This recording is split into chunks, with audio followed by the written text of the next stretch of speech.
Aujourd'hui je vous retrouve pour un petit point lecture de deux livres que j'ai adorés, comme en fait à peu près tous les livres que je lis en ce moment. Je sais pas ce qui se passe, je crois que je suis sur une espèce de vague de coups de cœur et de lecture magnifique.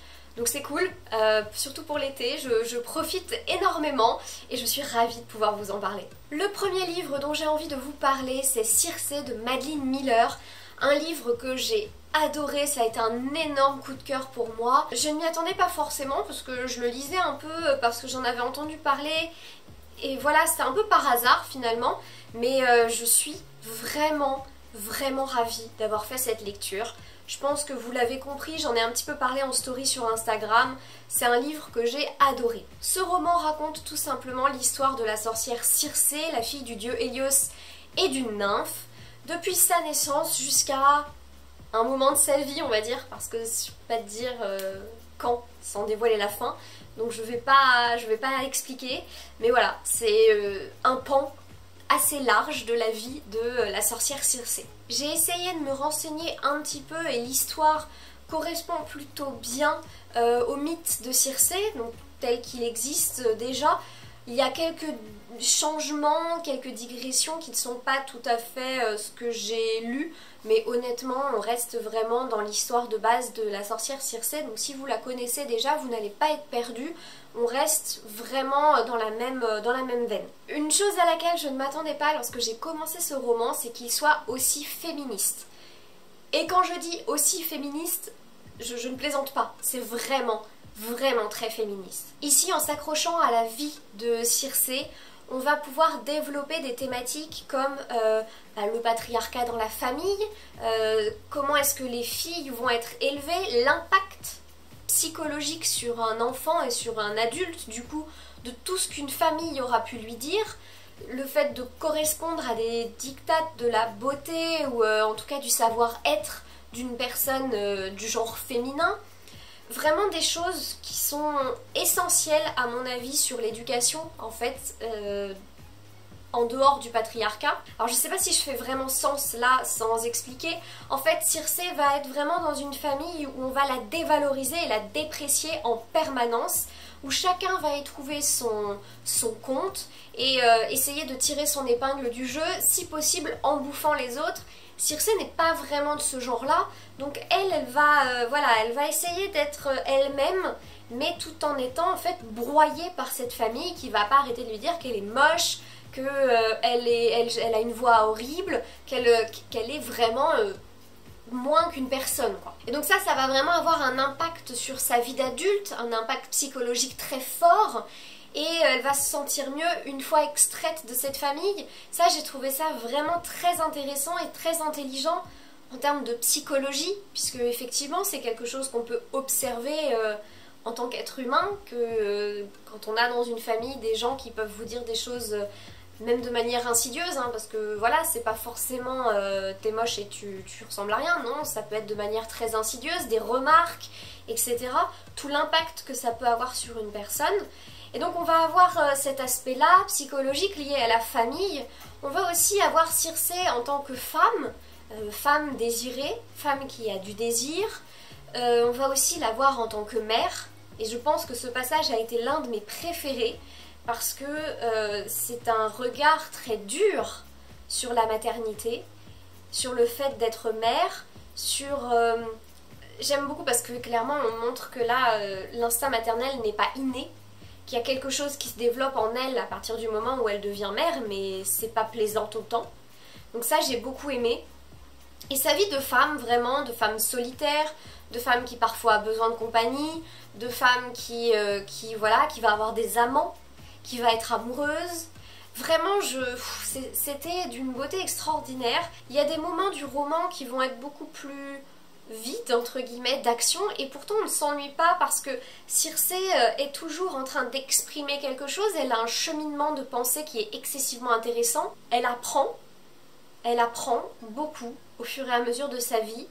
Elle nous fait part de ce qu'elle apprend, elle nous fait part de ses découvertes, elle nous fait part de ses ressentis, de sa manière de vivre les choses, les événements. Et vraiment j'ai trouvé que c'était un roman prenant. Il est très profond, Il y a une profondeur dans le personnage de Circé qui m'a étonnée. C'est rare, je trouve, de voir des personnages aussi fouillés, aussi intéressants, avec une logique et une psychologie vraiment travaillée et vraiment réaliste, en fait.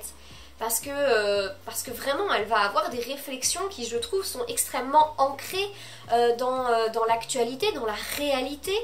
En tant que femme, en tout cas, moi, il y a des choses que Circé pense et dans lesquelles je me suis retrouvée. J'ai trouvé que ça faisait énormément écho à Sorcière de Mona Chollet, parce qu'il y avait toujours cette idée de famille, de vieillir,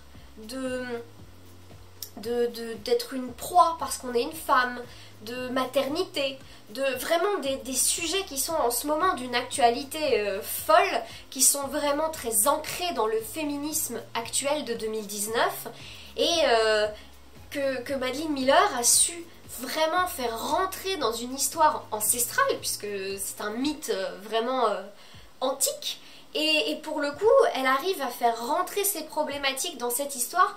Comme quoi, je trouve que c'est vraiment intemporel comme questionnement, être une femme, qu'est-ce que c'est? Et finalement, les problématiques que les femmes rencontrent aujourd'hui, à mon avis, sont vraiment des problématiques qu'elles ont toujours rencontrées. Ce n'est pas du fait de notre société actuelle, c'est vraiment des problématiques qui ont toujours été les mêmes. Et j'ai trouvé extraordinaire que Madeline Miller, en adaptant ces problématiques dans un mythe antique, nous montre à quel point on a besoin de changement et à quel point on a besoin d'être entendu. Dans ce livre, on va également parler de liberté, de la liberté de cette femme qui reprend ses droits sur sa vie pendant son exil, même si au final elle est punie. Pour elle, c'est quelque chose d'excessivement positif. Elle va prendre en main son existence, elle qui était toujours finalement sous le joug d'une famille qui la complexait beaucoup. Donc vraiment, on parle d'émancipation féminine.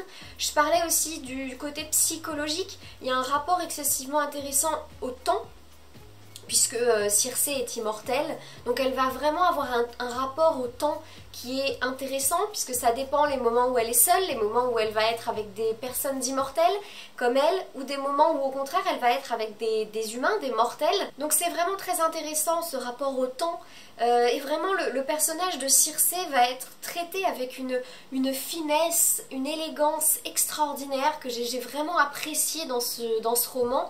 J'ai trouvé que c'était vraiment beau et bien traité, qu'à aucun moment, en fait, malgré la sensibilité de Circé, on n'était jamais en fait plongé dans la mélancolie ou dans la tristesse ou je ne sais quoi, mais au contraire, elle est guerrière, Circé.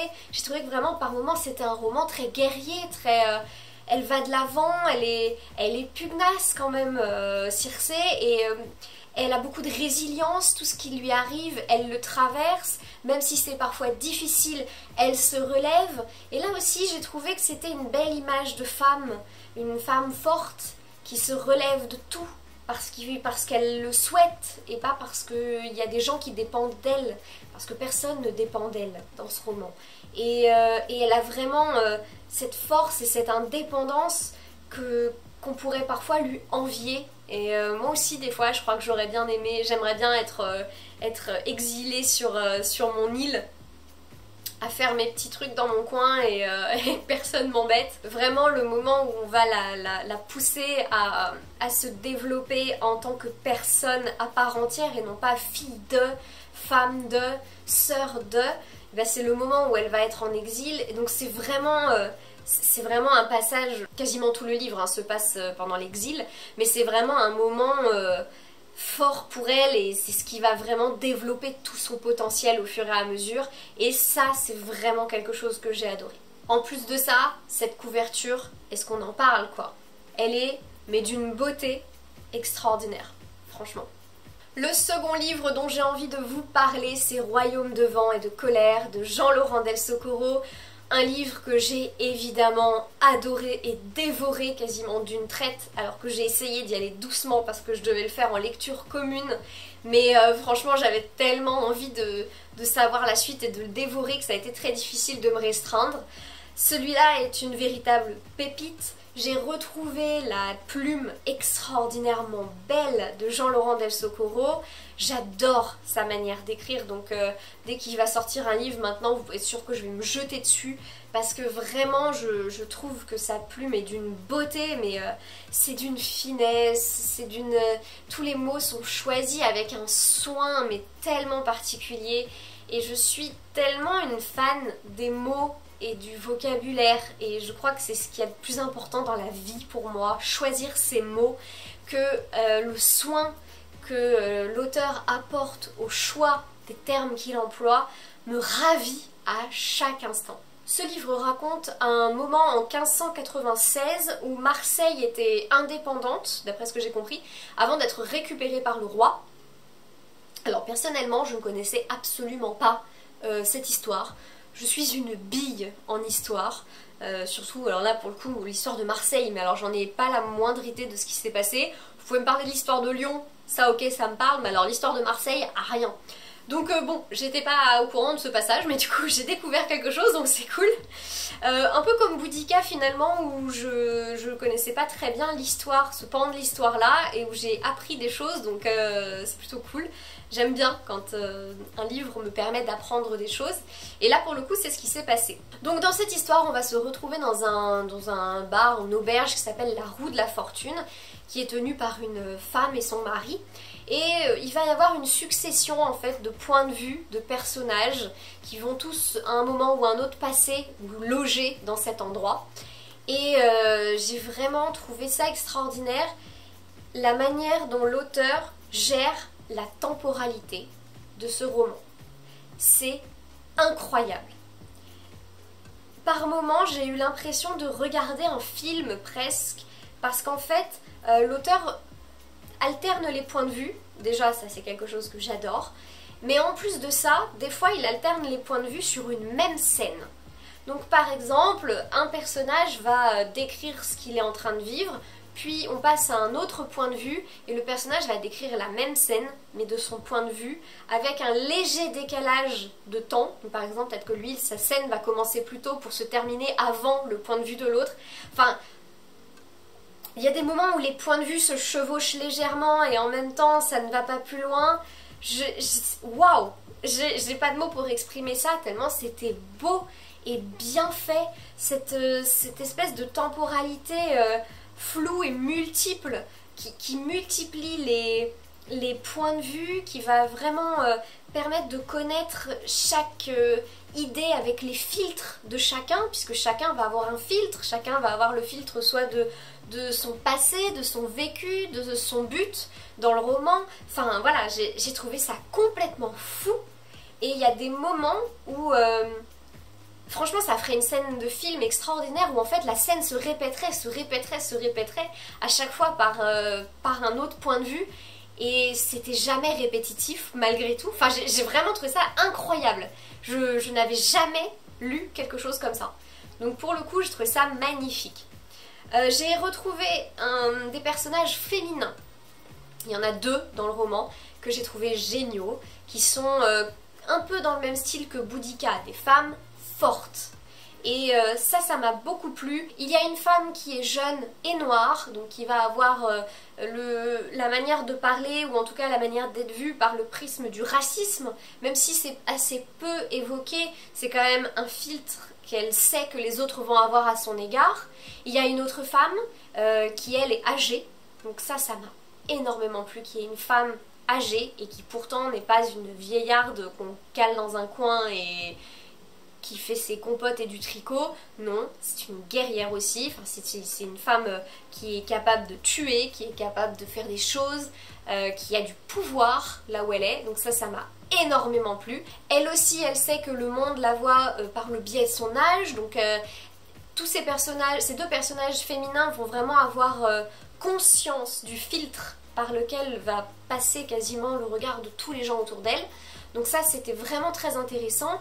Il y a aussi un personnage homosexuel, un homme jeune, donc là aussi je trouvais ça très chouette parce que on a justement lui aussi, même s'il essaye de cacher ce secret, il y a un filtre, il a peur qu'on le découvre, il y a de la culpabilité, de la honte, enfin il y avait vraiment quelque chose de très fort là derrière, et en même temps le fait qu'il veut vivre son amour et qu'il y a une part de lui qui estime que c'est parfaitement légitime, une autre part qui a un peu peur et qui est un peu honteuse parce que il vient d'un milieu où c'est pas forcément accepté. Et il y a aussi un personnage qui est vraiment un homme âgé aussi, et pareil, j'ai bien aimé, comme pour le personnage de la femme plus âgée, ce personnage qui se rend compte que on pourrait le reléguer au dernier rang parce qu'il est âgé, et pourtant c'est un personnage très important dans l'histoire, un personnage qui a aussi énormément de force et qui lui est accompagné d'un lourd fardeau. J'expliquerai pas plus parce que c'est à découvrir, mais voilà, il porte un très lourd fardeau, il a du mal à s'en remettre, il est âgé et il a l'impression de porter le poids plus de ce fardeau que des ans. Et ça, j'ai trouvé vraiment très beau, cet homme âgé qui montre toute sa fragilité.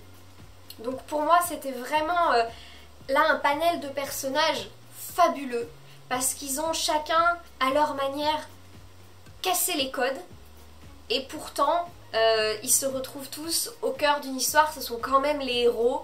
Enfin vraiment, ça pour le coup, je trouve que Jean-Laurent Del Socorro est hyper doué avec les personnages. Quand je l'ai rencontré, il m'a dit que c'était pas si simple pour un homme de faire un personnage féminin, et j'entends ça et je trouve vraiment que il arrive à très bien faire des personnages féminins tout en nuances. C'est pas du tout manichéen, c'est pas du tout trop ou cliché. Il arrive vraiment à faire des personnages tout en nuances, et là avec les personnages masculins avec lesquels il va exprimer cette sensibilité, il va exprimer des sentiments qui sont normalement entre guillemets peu acceptés chez les hommes, merci le patriarcat, mais en tout cas voilà, c'est des sentiments qui sont vraiment là pour casser les codes, et ça m'a énormément plu. Et enfin, il y a un dernier point de vue, c'est le personnage de Silas, qui est donc un homme turc, qui lui va vraiment être... comment dire, à un moment il parle du cœur dans une pièce de théâtre, et effectivement, dans le personnage entre guillemets, du cœur dans une tragédie grecque par exemple, c'est un peu le personnage qui va permettre, ou l'ensemble des personnages qui vont permettre de suivre l'histoire un peu plus facilement, de suivre en fait la trame de ce qui se passe à l'extérieur, non pas à l'intérieur du personnage mais vraiment à l'extérieur. Et là Silas effectivement a vraiment le rôle du cœur, donc ça se sent très bien. À la fin du livre il y a une interview pour ActuSF où il en parle, et effectivement il l'explique, mais c'est quelque chose qui est facile à identifier parce que vraiment on a ce personnage de Silas qui s'adresse à quelqu'un et qui raconte les choses. Donc c'est un personnage essentiel pour la bonne compréhension du roman. C'est moins flou grâce à lui. Et vraiment c'est un personnage que j'ai beaucoup aimé aussi dans sa manière de s'exprimer. Il a un petit côté bouffon du roi que j'ai trouvé très insolente en fait par rapport au reste du roman, et ça c'était très très chouette. Bon bref, je ne m'étends pas plus dessus parce que je pense que vous aurez compris à quel point j'ai aimé Royaume de vent et de colère. Pour moi il est parfaitement dans la même veine que Boudica, donc je suis pas du tout déçue par ce que j'ai lu. Je sais qu'il y a des nouvelles qui ont été écrites par Jean-Laurent Del Socorro, vous pouvez être sûr que je vais les chercher parce que je veux lire d'autres choses. J'aime ce qu'il écrit, j'aime sa manière d'écrire. Le fait comme ça qu'il utilise des faits historiques pour broder autour et créer quelque chose autour, je trouve ça d'une intelligence incroyable. Ça apporte quelque chose en plus, je trouve ça merveilleux, j'adore ça, donc vraiment j'espère qu'il va en refaire d'autres comme ça. Dans ce roman, il y a aussi des références au tarot de Marseille qui sont disséminées ça et là, qui ne sont pas pareil, genre gros plat de nouilles, regardez une grosse référence au tarot de Marseille. Non, c'est tout en nuances, tout en douceur et en légèreté. Ce sont des petites touches comme ça qui viennent parsemer le roman et lui apporter une personnalité vraiment vibrante, et ça, j'ai trouvé ça extraordinaire. Donc bon, voilà, comme j'ai dit, je ne m'étends pas plus parce que découvrez-le.